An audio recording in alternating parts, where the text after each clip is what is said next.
On a tous été témoins du bradage de cette unité industrielle. Et je pense que ce sont des Burkinabés, des valets locaux, qui à un moment donné ont été donc payés, je dirais, par les impérialistes, qui ont saboté et détruit tout ce qui se trouvait ici. Donc en mars 2024, lorsque nous avons tenté de redonner une nouvelle vie à cette unité, on a connu beaucoup de souffrances, il faut le dire. Et tout le long du parcours, ça a été des péripéties.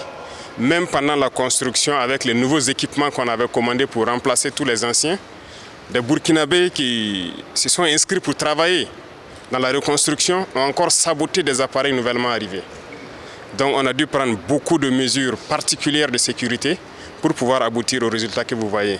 C'est pour dire que c'est une unité qui est combattue par l'impérialisme et ses valets locaux, mais nous sommes engagés résolument à redonner vie à cette unité, mais à toutes les unités en souffrance, parce que l'industrialisation du Burkina Faso, comme on l'a dit, nous le voulons et nous allons le faire, parce que c'est une grosse chaîne de valeur qui est créée ici. Bientôt, peut-être que nous inaugurons une usine à Bobo Dioulasso qui fabrique des semoules et tout ce qui va rentrer en ligne de compte dans la matière première de cette unité industrielle. Beaucoup d'emplois seront créés et notre maïs que nos vaillants paysans cultivent donc sera bien employé. Nous prendrons toutes les dispositions pour que ce que ces unités ont connu et bien d'autres unités ne connaissent plus le même sort.